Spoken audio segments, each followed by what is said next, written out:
Para maraming gata, mas masarap. At ito mga kapares, yung lulutuin natin para bukas. Yan. Ano naman? Takang balanghoy. Shoutout sa mga taga Bicol. At masusubukan din natin to. First time ko lang itong lutuin. Ito na nga mga kapares. Tapos na. Yan.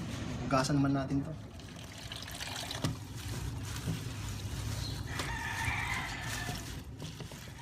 At dito naman mga kapares, hugasan natin tong ating mga dahon. Ang sunod natin mga kapares, ito ay putulin muna natin to. Pwede natin guntingin kung gusto nyo. At matapos nating mahiwa-hiwa mga kapares, ay kailangan natin lagyan ng asin. Lalamasin natin yan.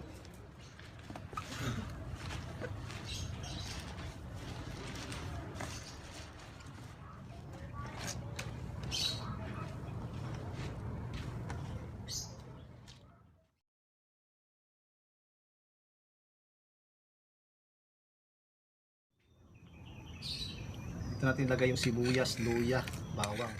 Maglalagay din tayo ng isang kutsarang alamang.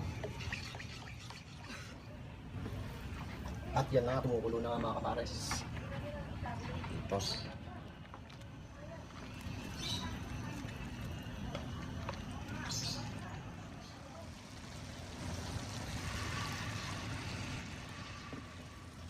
At sunod naman natin yung ating hinimay na galunggong. Yan ang gata. Para maraming gata, mas masarap. Maglalagay tayo ng paminta. Optional lang yan mga kapares. Hindi kayo hindi maglagay, wala magtatampo.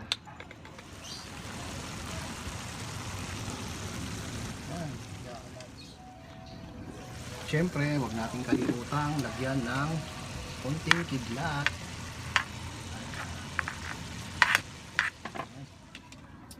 At silipin nga muna natin ito. Okay na. Okay. Luin muna natin. Dito naman ay maglalagay naman tayo ng suka. Optional lang ito mga kapares. Pwede kayo hindi maglagay. Nasa inyo yan. Yan. At matapos naman maluto yung ating suka, lagay na ulit natin yung kakang gata. Yan, para panalo. At hayaan lang muna natin yan sa mahinang apoy. Ayan na nga, tapos na mga kapares. Ito na yung pampinali natin. Tingnan nyo naman, halos nagmantika na nga ating gata. Ayan, sarap. Pampinali natin, ayan na. Sarap. Okay, ito tayo, nagtatapos sa luto natin mga kapares.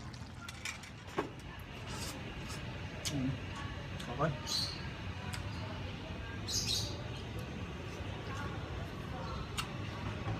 Parang laing.